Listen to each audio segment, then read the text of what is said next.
She thought her dog had simply found a new favorite napping spot. He had found a new job. Perpetua Nightingale Osei had worked as a hospice caregiver for 9 years, trained to notice the smallest physical shifts in people who couldn't always tell her what was wrong. She trusted that instinct completely with her patients. With her own son, it took her far too long to apply it. Their Bernese Mountain Dog, Otto, had always slept near 7-month-old Casimir's bassinet, but never on top of anything. That changed the week Casimir came down with what seemed like an ordinary cold. Every nap time, Otto would settle his considerable weight directly across the baby's legs, pinning them gently but firmly, refusing to move even when Perpetua tried to shift him for a diaper change. She assumed it was simple affection, a big dog claiming his favorite warm spot near the baby he adored. That detail would matter. She didn't clock it yet. By the second day, Otto's behavior sharpened. He wasn't just lying across Casimir's legs anymore.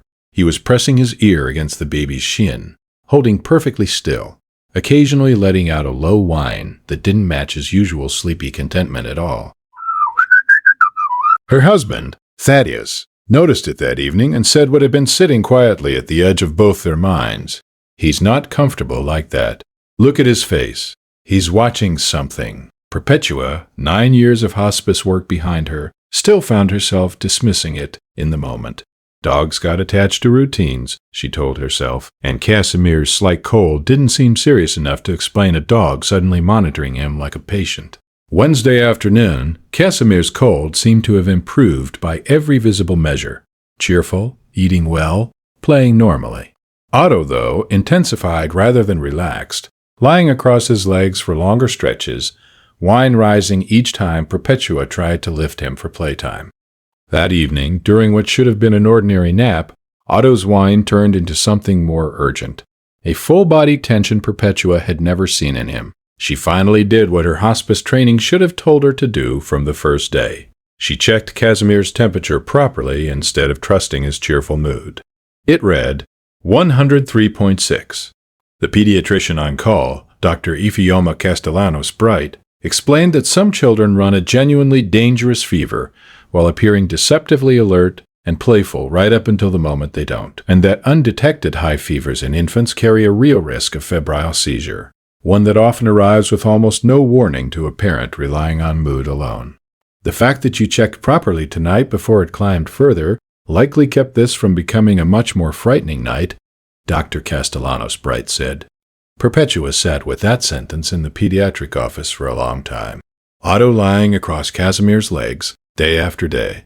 Not affection alone, many caregivers of feverish patients describe animals gravitating toward the exact limb radiating the most heat. Long before a thermometer confirms it. The whine, the stillness, the refusal to move, not a new habit. An alarm she had 9 years of professional training to recognize and still nearly missed in her own home. If you love stories about what animals notice before we do, subscribe. Pause Before Panic posts a new one every week. Casimir's fever broke within a day of treatment. Otto still curls near his legs some nights.